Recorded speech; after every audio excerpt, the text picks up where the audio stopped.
낭독 공연 둘째 날. 오늘은 신과의 합일에 대해 설명하겠다. 너희가 신과 합일하자면 우선 마음을 비워야 하는데 사실 너희들의 삶은 결국 신과의 합일을 향한 일방통행이다. 그러니까 외길이라는 말씀이죠? 왜냐하면 너희 삶은 원하든 원치 않든 결국 마음 비우기를 반복하는 체험이기 때문입니다. 예. 신과의 합의를 하기 위해 우리의 삶이 결국 마음 비우기를 반복하는 체험이라고요? 마음 비우기로 신과 합의로 나아가는 삶을 산다는 말씀? 그렇다. 너희들의 삶은 새로움을 창조하는 체험이지만 동시에 마음 비우기를 체험하는 창조다. 새로움을 창조하는 게 마음 비우는 게 아닌가요? 기존에 가지고 있는 것을 버려야 채워지는 거 아닙니까? 왜냐하면 이분법, 정분합인, 정분합 원칙에 의해 너희의 느끼기 위한 목적은 개체성의 한계에 부딪혀 결과가 너희 의도와 상관없어. 너희가 집착한다고 반드시 뜻대로 되는 것도 아니고 너희가 마음 비운다고 안 되는 것도 아니다. 아니 집착하고 몰입해야 뭔가라도 이런 거 아닌가요? 그렇기에 너희는 순간에 최선을 다하지만 결과에 마음을 비워야 너희는 상처받지 않고 은혜로운 삶을 체험할 수 있다. 결과에 연연하지 말고 순간순간을 살아라. 이건 말이 됩니다. 예. 왜냐하면 이것은 곧 우주, 정분합, 원인, 과정, 결과의 원칙이며 비움의 순간이 곧 무한하게 죄로운 신과 하나됨을 체험하는 순간이기에 이건 뭔가 있어 보이네요. 예. 이렇게 신과 하나됨을 체험하면 너희 삶은 신과 같은 암질이 되어 신과 같은 육체 부활을 비롯한 여러 가지 능력이 생긴다. 삶이 신과 같은 직이 된다. 멋진데요. 그런데 어제는 육체 본능에 대해서 이야기하시다 말았는데 오늘은 다른 이야기만 하시네요. 같은 이야기다. 육체 본능을 설명하는 이유가 너희는 육체의 본능에 대해 완전히 알아야 육체 본능에서 마음을 완전히 비워 신과 하나됨을 체험할 수 있기 때문이다. 그렇게 이 대화의 핵심에서 벗어나는 게 아니다. 잘 이해는 안 되지만 그래도 어제보다는 좀 재미있네요. 그러니까 오늘 이야기의 핵심은 너희의 삶은 결국 죽으나 사나 원하든 원치 않든 우주 정분합 원칙에 의해 첫째, 매 순간 최선을 다하며 결과에 연연하지 않고 둘째, 마음 비움이 무한하기에 전체성이며 제로인 신과의 합일이고 셋째, 그런 신과의 합일에서만이 너희는 육체 부활을 비롯한 기적을 일으킬 수 있다는 것이다. 요약. 결과에 연연하지 않고 순간에 최선을 다한다. 마음 비움이 전체성이고 신과 합일로 나가는 것이며 신과에 합일되면 기적을 일으킬 수 있다. 예. 신과 나는 이야기 세 번째 133쪽에서도 너희는 거기에 이를 수 있는 get there 없다. 단지 거기에 있을 수 있는 be there만 있다. 라고 했듯이 같은 말이다. 이미 내 속에 다 들어있다는 말이다. 거기에 있을 수만 있다. 아니 거꾸로 아닌가요? Not yet, already. 지금은 아니지만 이미 선치라는 것이 신약 서적에서 봤는데 너희가 육체 부활을 마음대로 하고 기적도 마음대로 일으키려면 딱 한 가지 조건이 있다. 그러나 그건 지금 너희에게 가르쳐줄 수가 없다. 뭔가 공색해지신 거 아닙니까? 지금 가르쳐 줄 수 없다니. 왜냐하면 그것은 지금 너희들에게 정분학 원칙을 알려주는 이 대화에서의 떡밥이기 때문이다. 웬 떡밥? 아니 그런 떡밥 먹고 싶지 않은데. 그래, 그러나 너희들이 우주 원칙을 철저히 이해하면 이 떡밥은 의미가 없어지지. 그러므로 이 역시 역설적인 이분법 정분합 원칙이다. 역설적이다. 꼭 대화하다가 딸리는 사람이 그런 얘기를 하는 사람이 많아요. 그렇기에 신과 나는 이야기 세 번째 권 페이지 279쪽에서도 너희들이 신성한 이분법을 철저히 이해해야 은혜로운 삶을 살게 된다라고 했다.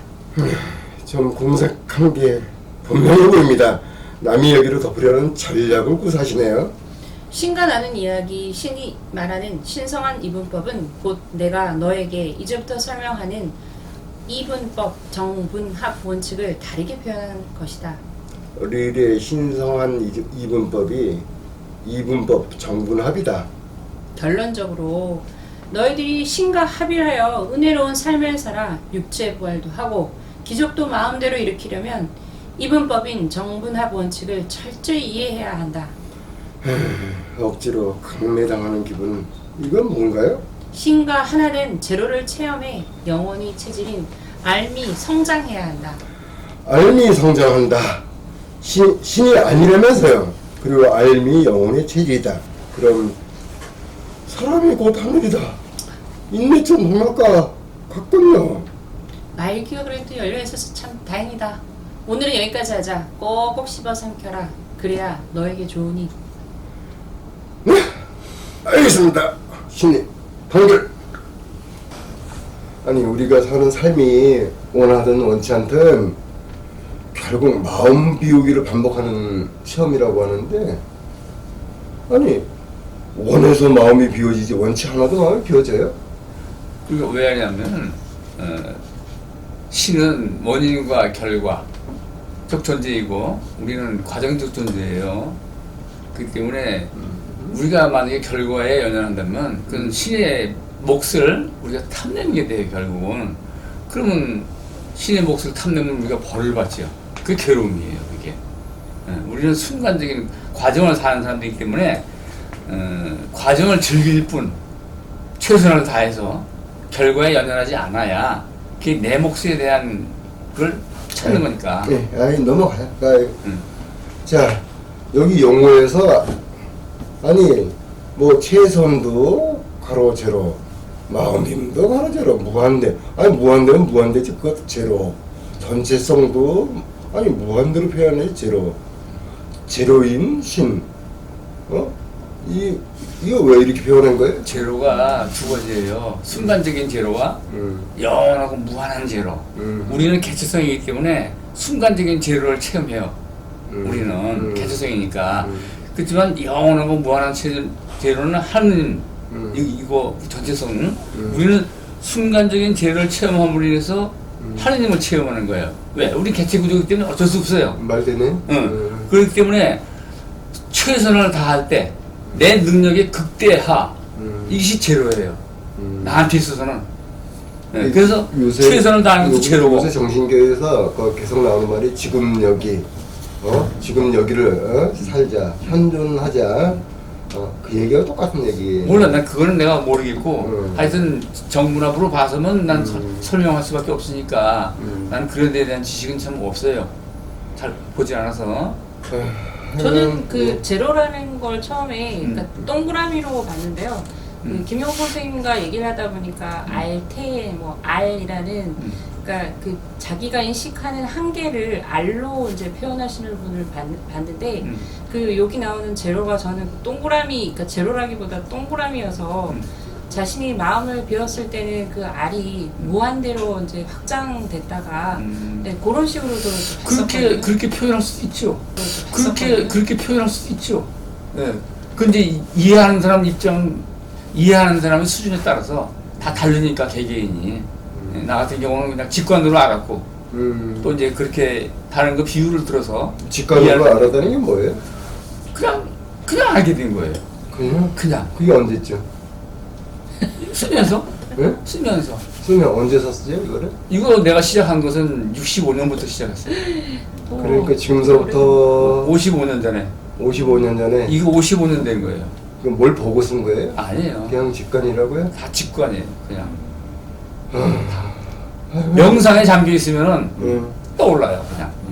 그 명상의 상태에서만 가능해요, 이게. 근데 그때 연세가 어떻게 되셨어요? 그때 내가 20살이죠. 65년이면. 새파란 젊은이가 와 이거 아니 그리고 이 안에 거기에 이를 수는 없고 거기에 있을 수는 있고 그거 있어요. 이 말 이거 그게 그 신과 나는 이야기에서 나오는 그 신이 그게 설명을 하고 싶은데 지금 사람들 수준에 맞춰서 할 수가 없어요. 그렇게밖에. 다른 사람들은 그거 이해 못 하는데 내 같은 경우는 그걸 그 자리에서 이해가 되더라고. 왜? 이문법 정문법을 다 알고 있으니까 이게 그 소리구나. 그 자리에서 그냥 그러면 제가 이해하는 면에서 한번 그 이야기를 해보면은 우리가 아무리 노력해도 우리 노력으로는 그 이룰 수는 없는데 그게 아니고 이제 뒤에 쭉쭉 하면 이제 자세히 나오는데 미리 여기서 궁금해 하시니까 할 수 없이 내가 이제 얘기를 할 수밖에 없는데 육체의 부활은 내가 지금 육체가 있을 때는 육체의 부활이 왜 필요해요? 육체 그렇죠. 부활이 왜 필요하냐고. 필요 없죠. 필요 없으니까 안 하는 거예요. 원칙적으로. 육체가 없을 때 육체의 부활을 해야 그것이 가치가 있는 거지. 육체 부활, 이게 육체가 있는데 또 무슨 육체 부활을 또 해요. 그럼 뭐 겹치라고? 말이 안 되죠. 그걸 그렇게 이해를, 거기까지 내가 얘기할 수 있어요. 육체가 현재 이건 뭐그 예수도 뭐 3일 만에 부활했다는 죽은 다음에 했지. 이 살아있었던 건 다음에. 아니거든요, 그게. 여태까지 저 육체가 죽어서 실질적으로 부활을 했다고요? 했지요, 그럼. 그 증거가 또 내가 그 여기 지금 설명을 앞으로 하게 되면 확실한 증거를 다 들이댈 수 있어요. 그래요? 저기 우리 그 성철 스님의 현신 중철님 네. 하실 말씀 좀. 예, 그래서 지금 그 김영국 선생님께서 금방 이야기하는 것을 지금 우리 그 개체를 가지고 있는 사람들의 의식 상태로 봤을 때에 지금 여기에 살고 있다는 의식을 김영국 선생님께서는 제로 무한대 이렇게 표현을 하는 것 같아요. 그래서 지금 여기에 산다고 하는 이 자체는 우리가 자의식을 갖고 분별 판단하는 이 세계가 개체의식 세계라고 볼 수 있고 맞아요. 이 세계를 벗어나면은 절대의식 세계로 살고 맞아요. 있다. 맞아요. 이렇게 맞아요. 표현할 수 있다는 그렇죠, 거죠. 그렇죠, 그렇죠. 네, 그게 맞는 거죠. 맞아요. 여기서 네, 지금 네. 개체로 내가 존재하지만 의식은 전체 의식으로 살아야 내가 순간을 즐길 수 있고 그렇죠. 바로 그 얘기예요. 네, 네. 아주 전체 의식으로 산다는 게 뭐예요? 그래서 도대체? 저도 궁금한 게 구체적으로 좀 어떤 예를 들어서 아까 이 대화를 하기 전에 뭐 지장보살 얘기도 잠깐 해주셨는데 그러니까 뭐냐면은 전체 의식으로 사는 내가 비록 이게 뭐 한계가 있는 몸이지만 내 의식은 한계가 없는 의식. 즉 나와 내가 하나라는 의식.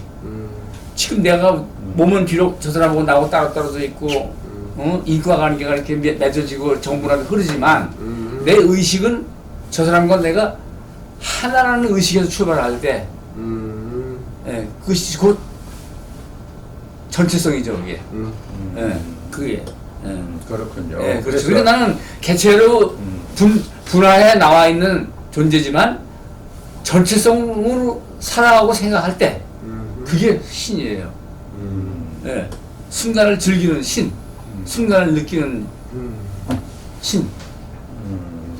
그러면 그렇게 되면 지금 모든 게 다. 네. 김영국 선생님께서는 전체 의식을 가지고 살고 있다. 네. 이렇게 말씀을 하셨는데 그러면 불교에서 이야기하는 원래 마음 상태로 살고 있는 사람들이 각자라고 하는데 그러면 김영국 선생님께서는 각자된 상태에서 살고 있다. 이렇게 말씀을 하고 계시고 있잖아요. 어차피 나는 개체로 분화가 됐으니까. 그렇지만 내가 생각하고 실천하는 거는 무한한 상태를 유지하는 거죠. 그러니까 다른 사람이 나로 보일 때 내가 그 사람을 이해 못할 게 하나도 없고 사랑 안 할 수가 없고 그런 게 나도 모르게 체화될 때 그것이 이제 점점 스스로가 승화되는 거죠. 스스로가 신과 하나가 되는 거고 그럴 때는 모든 게 문제가 될 게 아무것도 없어요. 모든 걸 다 이해하니까 누구도 이해할 수 있고 그리고 이해하는 것은 곧 사랑이고 그러니까 전체의식이라는 게 따로 뭐 어디 가서 봉사하고 이게 전체의식이 아니고 내가 이미 저 사람을 이해하고 있을 때 그게 전체의식이에요.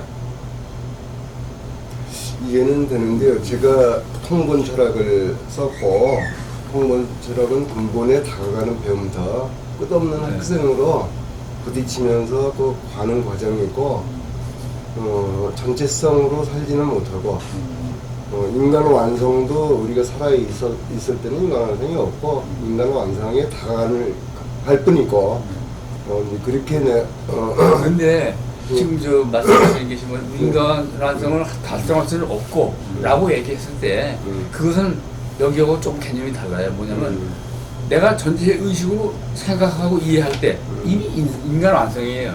개체로서 인간 완성, 그것이 그 자체가 조금 다르죠 얘기가? 사실은 뭐 우주 탄생도 빅뱅이 일어나고 2분 만에 지금 한 우주 세계가 이루어졌다 그러는데 요새 조금 생각을 제가 좀 달리 하고 있어요. 지금까지 가져왔다는 단박에 이루어지는 거지. 이 단박에도 그냥 우리가 노력해서 이루어지는 게 아니고 이 브레이크를 통해서 새로운 그 필드라고 하는 우주 에너지체로 들어가면서 거기서 새로운 질로 우리가 단박에 바뀌는 게 아닌가. 그리고 하나의 인류라고 하는 것도 아니 우리가 의식주 성이고 여기에서 몰입해서 지금까지 이 지구에서 살고 있는데 그게 진리인 것 같은 같이 얘기를 하는데 그게 이상하게 지금 혼돈이 이루어지면서 새로운 세계가 열리는 것 같아요. 그래서 단박에 인간 완성도 가능하지 않을까 그런 생각을 좀 요새 좀 하고 있어요. 예. 네, 단박이라고 말씀을 하셨는데 그 단박이라는 그 용어 자체가 불교적인 용어도 그 불교적인 함께 용어. 할 수 있다는 거죠. 단박이라는 거는 이제 돈옥, 돈수 이렇게도 표현을 할 수가 있는데 단박이라는 건 도노됐다는 거죠. 단박에 깨쳐버렸다. 그러니까 개체 의식에서 단박에 전체 의식으로 넘어가 버렸다. 이거를 단박이라 도노됐다 이렇게 표현할 수 있다는 거죠. 김민규 선생님께서도 그렇게 생각하시나요? 맞아요. 이게 역사 과정을 이렇게 보면은 계단 오르는 거하고 똑같아. 맞아요. 평으로는 이게 점수예요. 네. 그러다가 어느 순간 그 순간에 뛰어넘어 그러면서 다시 행위를 그렇죠. 이게 뭐냐면은 빙하기 있죠. 네. 빙하기를 맞으면 갑자기 그 이제 브랙홀로 빠져 들어가서 새로운 세계로 딱 에너지체로 들어가면서 거기에서 새로운 종이 진화가 없어요. 그런데 빙하기를 거치고 나면 새로운 감빙기가 되면 훨씬 진보된 그러니까 내가 복잡화된 종들이 출현한단 말입니다. 내가 생각하고 체험하기에도 예. 사람의 의식 수준도 그렇게 평행선을 가다가 어느 순간 깨달으면 그냥 순식간에 올라가게 되는 그런 세상이 다르게 보여요. 그렇게 생각하고 있어요. 이게 지금이 그런 때라는 얘기예요. 지금 2016년부터 그렇지, 2023년도까지 새로운 인류로 나가는 하나의 어떤 변화의 시기가 아닌가. 예. 제가 좀 덜 떨어지지만 덜 떨어진 인간입니다. 네. 이제 다 떨어지려고 지금 하고 있는 것 같아요. 네. 질문이 있는데 네. 지금 여기서 정분합 원칙이라고 얘기가 나오는데 뭐 원인과 과정과 결과라 그러는데 제가 좀 들은 게 있는데 해겔의 정반합 원칙이라고 똑같아요. 있더라고요. 같아요, 근데 그거랑. 같은 거예요? 같은 건데 그 해결의 정반합 원칙은 뭐냐면 이 세상 모든 흐름을 부정적으로 보는 거고 신이 창조에 의한 게 아니고 그냥 자연적으로 지가 저절로 생긴 거로 봤을 땐 정반합이고 왜? 부딪히니까 이걸 싸움으로 본 거예요. 부딪히는 걸 싸움으로 본 거예요. 부정적으로. 그러나 정분합은 이 부딪힘을 싸움으로 보는 게 아니라 서로가 서로를 도와주는 깨닫게 해주는 동기가 되는 긍정적으로 보는 거의 차이. 흙이 있어야 백이 그렇죠. 있음을 알고 백이 있어야 흙이 있음을 아는 맞아요. 그런 그래서 정, 원인과 합, 결과, 분 양쪽에 그래서 4개예요. 그래서 수의 세계에서도 사수가 근본수라는 게 그 피타고라스 거기서 나오는데 사수가 우주의 근본수다. 그럼 피타고라스가 얘기했어요. 그리고 그것이 전개돼서 십수가 충족수, 우주 충족수라는 것은 뭐냐면은 원인이 과정을 거쳐서 결과가 나타났을 때 원인의 뜻이 실체적으로 됐을 때 충족됐을 때 이게 십수예요. 그래서 피타고라스가 사수는 우주의 근본수고 십수는 우주의 충족수라는 수학이 나온 거예요. 이건 대단한 거예요. 그건 다음에 얘기하고요. 해결의 정분합하고 예. 같아요. 정반합하고 여기 정분합하고 저는 그렇죠. 용어만 다르지. 왜냐면 어제 바둑 얘기를 했는데 바둑에서 과정만 보면 치열한 반이거든요. 아주 한 수 한 수가 아주 치열하지 않으면 그렇지. 근데 그 결과가 다 지내고 보면은 좋아였다. 충격스라고 얘기하는 그런 입장에서 전체성으로 보면은 정반합이고 이거를 개체의 그렇지, 비추어보면 맞아요. 정반합이다. 그렇죠, 맞아요. 예, 그러니까 예, 해결의 정반합과 그 김용 선생의 정분합이 같은 말이다. 같은데 예. 쉽게 말하면 해결은 신의 창조 목적에 의해서 이 우주가 돌아오고 있다는 걸 몰랐어요. 그리고 여기서 정분합으로는 뭐냐면 이 우주가 신의 창조 목적에 의해서 목적 있는 긍정적인 인해서 예를 들면 같은 부딪힘도 이건 싸움이 아닌 서로가 서로를 깨닫게 해주는 도움, 천사, 악마가 아니라 천사. 쉽게 말하면 해결의 정반합은 서로의 관계가 악마고 정분합은 서로의 관계가 천사라는 그런 개념이 반대죠. 하비콕스의 그 바보에 대한 얘기를 들었었는데요. 제가 이해한 거로는 그러면은 내가 바보가 아니라고 한 거는 정의 상태고, 그러니까 뭐 분이나 반은 너는 바보야, 난 똑똑해, 난 다 알아 이거고, 합이라는 거는 내가 바보야, 나도 바보고 너도 바보고, 내가 또 깨달을 수도 있고 똑똑할 수도 있고 아닐 수도 있고 이건가요? 이게 하비복세 바보제가 잘 모르겠네. 아니, 처음 듣는 얘기. 제가 이거 설명을 좀 드릴게요. 바보제라고 하는 책이 있는데 아, 어린아이와 같은 단계 자기가 바보인지 모르는 아예 바보인 줄 모르는 단계 그러면서 순수한 단계 그렇지. 그래서 정이라고 할 수가 있고 그렇지, 그건 정이. 아담 해와가 선악과를 먹기 전의 단계 근데 선악과를 다 먹어서 분별이 돼 그러면서 자기는 바보가 아니라고 하는 바보 자기가 똑똑하다고 하는 바보 그리고 이제 깨달은 바보 합에 해당하는 내가 바보인 줄 아는 바보 깨달은 바보 이거를 얘기하는 거거든요. 근데 이게 과정이라는 겁니다. 뭐냐면은 원래 상태는 어떤 정에 해당하는 그렇지. 그 원형에 해당하는 그런 것이 있는데 우리가 육체라고 하는 몸을 가지고 지구에 떨어지면은 이때서부터 이 분별 의식이 생겨요. 그렇죠, 그렇죠. 왜냐면은 개체구조니까, 개체구조니까. 그러니까 의식주 성에 몰입을 해야지. 자기 성장이 있고 개체 목적으로 흘러가야지. 그래도 어느 정도 이제 나이가 들고 사업에 실패도 하고 병도 들고 그러다 보면은 이 왜 사는지 그러면서 내가 바보가 아니라고 나 잘 살았다고 생각하는데 이거 잘 산 거 아니다. 이거를 깨닫는 거거든. 이게 인생의 과정이지 않느냐? 그렇죠, 그렇죠. 그건 맞죠. 그 말인데 지금 이 인류 역사도 그래요. 뭐냐면은 죄의식이라는 걸 예를 들면은 처음에 죄의식이 없었어요. 정의 상태. 죄의식이 없었어요. 근데 이제 살면서 부딪혀 보니까 아픔이 있거든.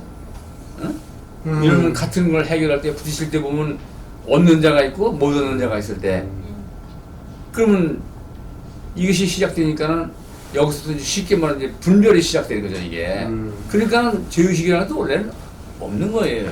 없는 건데 그걸 이제 사람들이 규정을 한 거죠. 분하면서 규정을 하는 거 세분화 시킨 거. 예를 들면 1, 2, 3, 4, 5, 6, 7 0과 10만 있을 때에 1, 2, 3, 4, 5, 6, 7, 9를 드러나지 않았을 때 1, 2, 3, 4, 5, 6, 7, 9가 드러나는 거죠. 쉽게 말하면은. 그래서 1, 2, 3, 4, 5, 6, 7, 9가 죄인 거예요. 죄의식. 원래는 죄라는 게 없는데 그래서 이 인류 역사도 뭐냐면 처음에 하지 마라 했을 때 하지 말라는 게 없었으면은 하면 죄라는 걸 몰랐어요. 하지 말라는 의식이 있을 때 말을 할 때 이제 그 얘기를 제 역사로 제가 한번 들여다 볼게요. 우리 그 환웅 시대 때는 지금보다 약 5, 6도 정도 기온이 높았대요. 박창범 서울대 교수가 컴퓨터로 구현했는데 그러다 갑자기 당군 시대가 오면서 5, 6도가 뚝 떨어져요. 요때가 여행에도 재밌는 게 성경에서 나오는 에덴 동산 이전에 거기에서 예 갑자기 뚝 떨어져 내려와요. 그러면서 그 모세 율법에 의해서 이 법이라고 생겼는데 눈에는 눈, 이에는 이하면서 치열하게 받은 대로 다 되갚는 그 상태로 이렇게 오다가 예수가 오면서 갑자기 다 사랑하려네. 예? 이 과정을 지금 우리가 밟고 있지 않는가 이렇게 보는 거예요. 그러니까 인류 역사도 그렇게 흘러왔다. 그러니까 에덴 동산과 같은 상태에 있다가 막 분별을 하면서 지금 이렇게 살아오다가 이제는 새로운 합의 시대, 원형의 시대, 에덴 동산을 다시 복귀해야 되겠다. 그거 좀 원시 반복. 설명 한번 들어가 볼게요. 네. 맨 처음에 인류가 처음에 이제 살아갈 때는 이제 원시 부족 시대이기 때문에 그 부족 단위로 살았으니까 너나가 없었어요. 근데 인구가 늘면서 이제 집단이 되니까 도시 국가가 생기고 이제 하다 보니까는 그때가 되면서부터 이제 서로 남이니까 그때부터 부딪힘이 시작된 거예요. 왜? 한 부족일 때는 너나가 없으니까 삼촌이고 아저씨고 그러니까 전체 의식이었는데 이게 이제 남들끼리 부딪히니까 거기서 남이니까 따지기 시작하는 거죠. 그것이 이제 분이에요. 그래서 옛날에는 쉽게 말하면 뭐 사람한테 얼마를 주고 얼마를 받고 이런 개념이 없었는데 차츰 이제 그런 개념이 생기니까 따지게 되니까 나중에 어떻게 되는 일이 생기냐면 저 사람한테 내가 뭘 얼마 줬으면 얼마 받아야 되는데 기준이 생기기 시작한 거예요. 기준의 필요성. 그건 합리적인. 그래서 기준이 필요성이 나오다 보니까는 좀 인구가 늘어난 시대. 즉 이제 하무라비 시대까지 가서는 이제 하무라비 법전이 생겼는데 처음으로 인류의 성법. 그것이 왜 생기냐면 거기에 대한 기준이 있어야 되겠구나. 국민들 보니까 왕이 보니까 거기에 대한 기준을 만들어주기 위해서 하무라비 법전이 생긴 거예요. 근데 그건 귀족과 천민의 차이를 많이 둔 완전한 불량품, 정품이 아니고 그랬을 때 그것이 세월이 더 지나서 하무라비 법전에서부터 한 몇 년 흐른 다음에 모세 때에 와서 인류가 그만큼 이제 의식이 성장한 단계에 와서 모세가 와서 꼭 갚으라고 했을 때 그거는 이제 귀족과 천민의 구분이 없이 꼭 갚으라고 했을 때 꼭 갚으면 그런 그 불균형이 다 해소가 될 것 같고 사람들 의식 수준에서 그럼 우리가 평화롭겠구나. 그래서 꼭 갚는 식의 진리가 이스라엘 민족에서 나왔고 그것이 전쟁과 교육을 하면서 다른 민족한테도 전해졌고 그래서 그것이 쉽게 말하면 우선적인 선진 문화 그것이 이제 이스라엘 민족이 2000년에 흘렀잖아요. 그러면 그 양심이라는 거 있잖아요. 네. 그 양심이 있어서 이제 뭔가 그 죄책감 같은 것도 들고 그래서 이렇게 갚아야 될 것 같고 이런데 그러면 원래 정의 상태에서는 그런 양심이라는 것도 없고 없었죠 그 당시에. 아예 양심이 성장할 수 있는 여건이 안 되니까 전체 의식을 체험을 할 이러면 개체 의식이 후에 전체 의식이 성장하는 거잖아요. 개체 의식으로 인해서 전체 의식이 성장을 해요. 그러니까 개체 의식으로 인해서 부딪힘 때문에 여기서 생겼을 때 내가 피해자 입장에서는 이거 아닌데 싶을 때 그 다음번에 내가 가해자가 됐을 때 내가 지난번에 이랬지. 그것이 전체 의식의 성장이에요. 양심의 성장. 하실 말씀 있으면 치고 들어오세요. 저희가 아까 함부라비 법정 말씀하셨는데 그게 인류 최초의 법정이라고 우리가 알고 있죠. 지금. 아니에요. 팔자법금입니다. 맞죠. 거기에서 이제 스메르족이 이동을 하면서 바벨로니아 문명을 일으키면서 팔자법금이 된 거고 그게 애굽 법전이 되고 애굽에서 모세가 배워와서 모세의 율법이 됐거든요. 그렇게 좀 이해를 하고 넘어가면 될 것 같아요. 그래요. 근데 금방 그 양심에 대해서 말씀을 하신 것에 대해서 조금 그 이해가 안 되는 부분이 있는데 양심이 곧 전체성이라고 할 수 있지 않을까요? 그래서 그 전체성이에요. 네. 그러니까 양심이 내가 생긴 거는 네. 아무것도 모르는 상태에서는 양심이 생길 수가 없어요. 내가 네. 배웠던 네. 쉽게 해서 배웠던 또는 체험을 해서 내가 느꼈던 내가 피해를 봤을 때 내가 힘들고 괴로웠으면은 나중에 내가 가해자가 됐을 때 저 네. 사람도 힘들 것이다 라고 생각할 수 있는 그게 되니까 그것이 그만큼 양심이 성장하고 피해를 봐야만 양심이 성장이 되고 피해봤던 경험이 있으니까 또는 배워서라든가 그렇게 해서 양심이 성장하는 거죠. 그러니까 양심도 그러니까 개체성이 먼저 있은 다음에 성장하는 거예요. 땅에 우리가 그 육신으로 태어난 게 축복이에요. 왜냐면 그렇지. 여기에서 맞아요. 부딪힘을 통해 맞아요. 가지고 영혼이 그렇지. 성장되고 그럼. 그 양심이 또 이 분별이 되면서 그렇지. 전체를 알아보는. 맞아요. 그러니까 모르는 상태에서 아까 하비국서에게는 네. 그러니까 어린아이와 같은 바보 2단계에서는 영혼도 양심도 양심이라는 거 모르고 모르는데 뭐 전체 의식인데 그치. 전체 의식은 전체 전인데 의식인데 양심이라는 게 성장이 안 된 상태. 개체 의식을 단계를 거쳐야지 비로소 성장되는 거다. 그렇죠. 그리고 성장되는 것도 그래요. 뭐냐면 우리가 전체 의식을 내가 성장되잖아요. 그것도 나는 개체 구조이기 때문에 내 양심도 질량은 있어요. 내 양심도 질량이 있어요. 전체 의식이지만 내가 개체 구조이기 때문에 내 양심도 질량이 있는 구조예요. 네. 그러면은 그 전체 의식을 네. 항상성을 계속 유지가 됩니까? 되죠. 아니 중간에 개체성의 의식이 네. 그 분별 판단을 어떤 상대방이 나에게 악한 말을 던졌다. 네. 그러면은 내 개체 의식이 분별 판단이 일어날 거 아니에요. 아니 그렇게 안 보여요. 네. 왜 안 보이냐면은 아까 내가 어떻게든 내가 아까도 얘기했지만 그 사람 상태가 그냥 상태로 보일 뿐 그 사람을 내가 이미 이해하고 있으니까 여기서 감정이 안 생기죠. 아니 감정이 아니라 이성적으로 식별의 과정이 의식적으로 식별은 되는데 네. 식별은 되는데 네. 그 식별의 그 저것이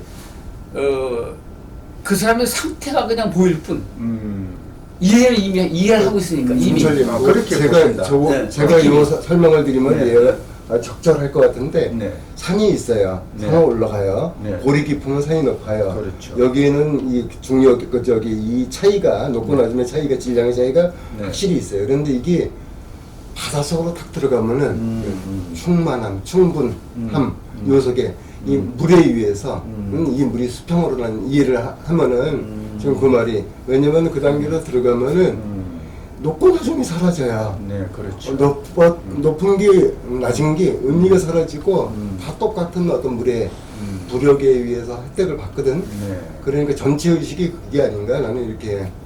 그러면 그 제가 그 그렇게 개체로 있을 때는 이제 항상 판단하게 되고 비교를 하고 막 이렇게 하는데 본능적으로. 네, 본능적으로 하게 되는데 명상을 하면 이제 싹 사라지고 그냥 이렇게 그냥 공중에 떠다니는 듯한 네, 그런 나의 영혼을 같은 것을 느낄 수 있는데 그 상태도 중요하지만 선생님 하시는 말씀은 눈 뜨고 개체인 상태로 살 때도 상대방을 바라봤을 때 판단은 하지만 이해가 저 사람이 그게 왜 왜 그러냐면은 저렇게 왜 그러냐면은 명상이라고 그러는데 우리가 생각할 때는 우리가 명상하면 뭐 앉아서 눈 감고 좌선하고 앉아서 이제 그걸 명상이라고 생각하잖아요. 근데 내가 지금 말하는 상태는 뭐냐면 내 자체가 이미 명상에 잠겨 있어요. 내 자체가 그러니까 모든 게 다 이해가 되고 감정이 안 일어나죠. 그러니까 명상이라는 것은 항상 전체 의식에 살아라. 항상 너는 명상에 잠겨 있어라. 그 얘기예요. 이게 틱니칸이 네. 그 저기 밥 먹으면서 또 뭐 설거지 하면서 다 명상이에요. 다 이 삶 자체가 내가 생각하고 살아가는 이 존재 자체가 이미 명상일 때. 근데 우리 존재는 양서류라는 거예요. 근데 내가 얘기할게요. 물 속에 잠깐 양서류 물 속에 있다가 또 육지 올라갔다가 다시 물 속에 들어갔다가 요 삶을 지금 반복하는 게 우리 개체 거예요. 전체 왔다 갔다 거의 다로 신도 양서류 양서류 신. 그래야 느낄 수 있으니까. 그래야 느낄 수 있으니까. 그러니까 그만 까먹었네.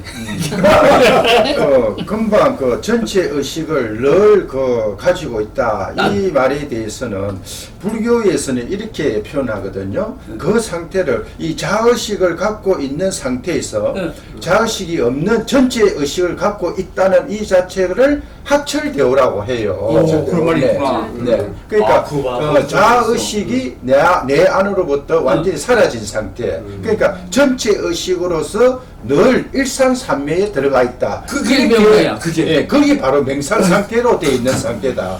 이렇게 예, 의식이 그렇게 돼 버렸다는 거죠. 그거를 불교에서는 학철대오. 오늘 여기까지 마무리. 이제 지장보살은 지금 들어가면 안 돼. 다음에 하고. 예, 마무리 시켜주세요.